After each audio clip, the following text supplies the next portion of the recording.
A Etiópia é o segundo maior país do continente em população e o 10º maior em território, localizado na região do Chifre Africano, e é um dos países mais antigos do mundo. Faz fronteira com Eritreia, Djibouti, Quênia, Somália, Sudão e Sudão do Sul, e sua capital é Addis Abeba. O conflito atual, que ocorre na Etiópia desde 4 de novembro de 2020, tem ramificações históricas. Tudo começa em 1270, com a Abissínia, ou Império Etíope, com uma monarquia que durou séculos e compreendia os territórios do Egito e da Eritreia. Este governo chegou ao fim em 1974, quando o imperador Haile Selassie foi deposto por uma junta militar liderada por Mengistu Haile. O governo que depois do imperador instaurou uma república popular, com viés marxista-leninista, e era composto pelo Comitê de Coordenação das Forças Armadas, Polícia e Exército Territorial, conhecido como DERG. Este mesmo comitê cortou laços com os Estados Unidos e firmou diversos acordos com países socialistas, como União Soviética e Cuba. O DERG nacionalizou o banco e diversos negócios, bem como as minas e terras, através da reforma agrária. Realizou uma campanha de alfabetização, realocando estudantes para o meio rural e estabeleceu conselhos populares de educação, produção e defesa. Nos centros urbanos havia os Kebeles, comitês populares territoriais que lembravam os sovietes russos, para o desenvolvimento da democracia popular. A partir da década de 70, a Etiópia se envolve em um conflito conhecido como Terror Vermelho, no qual vários grupos disputavam poder e o fim do atual governo. As ações rebeldes, financiadas por países como Estados Unidos, vão desde a destruição de plantações e armas, até o assassinato de dirigentes sindicais e ataques terroristas contra o governo. Dentre este grupo estava a Frente de Libertação do Povo Eritreu, FLPE, e a Frente de Libertação do Povo Tigré, FLPT. Com o fim da União Soviética em 1991, o DERG também chegou ao fim. A FLPE ganhou o controle de seu território, com exceção de 2 províncias do sul. A formação da Frente Democrática Revolucionária do Povo Etíope, FDRPE, que incluía a FLPT e outros grupos, resultou em um golpe que depois Mengistu e seu governo socialista. Essa nova era inauguraria um período econômico próspero e estável no país, mesmo que não fosse inteiramente democrático ou a favor dos direitos humanos. A Frente Revolucionária do Povo Etíope governou a mãos de ferro. Opositores políticos foram presos, jornalistas foram censurados e as eleições foram acusadas de fraude.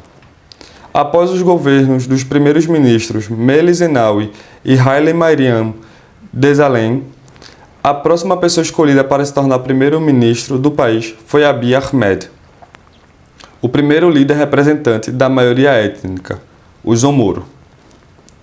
O contexto era de uma Etiópia que tentava fazer a transição para a democracia.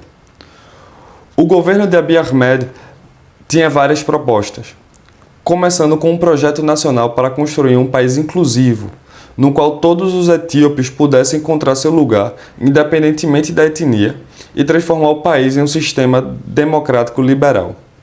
O problema dessa aspiração é que a Abissínia sempre fora dividida em grupos étnicos, desde a Constituição até a divisão geográfica dos Estados Federados.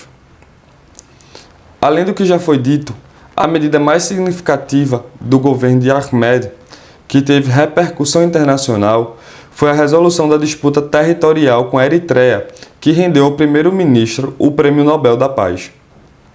Além disso, Abiy Ahmed defendeu a liberalização política e a remoção dos principais líderes do governo acusados de corrupção e repressão. Todas essas decisões feitas pelo primeiro-ministro foram vistas com estranheza pelo povo do Tigré, pois acreditavam que isso poderia ser uma tentativa de centralizar o poder e destruir o sistema federativo da Etiópia. Com a pandemia do coronavírus, as eleições foram adiadas por tempo indeterminado, causando insatisfação popular, principalmente pelos tigreanos.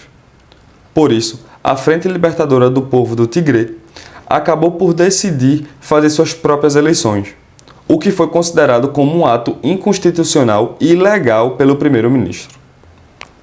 Pouco tempo depois, em novembro de 2020, a FLPT atacou uma base militar federal localizada no Tigré, o que foi justificado como um ataque preventivo, pois as forças federais iriam atacar de alguma região vizinha.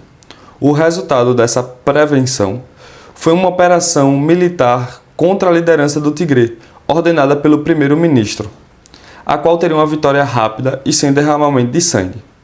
Porém, não foi muito bem o que aconteceu. O Exército Nacional foi derrotado, tendo que se retirar da região do Tigré, onde ainda ficaram soldados capturados. O conflito perdurou por meses. Um ano depois, os tigreanos se aproximavam da capital, Addis Ababa, mas as forças militares nacionais conseguiram se defender e forçar os tigreanos a retornar para seu território. Porém, não acaba por aí. A população etíope sofre as consequências. A Guerra do Tigré tornou-se um dos piores conflitos existentes no mundo e a região encara uma crise humanitária. Ademais, de acordo com as Nações Unidas, o conflito traz atrocidades que violam os direitos humanos dos dois lados, desde violência sexual, estupros e torturas até limpeza étnica e massacres, sem contar nas milhares de pessoas no mapa da fome. Em suma, não é possível saber ao certo a situação tal qual ela é, visto que os observadores internacionais e defensores dos direitos humanos estão proibidos de entrar em várias partes do país atingidas pela guerra, disse o diretor executivo do Conselho Etíope de Direitos Humanos Independente, EHRCO.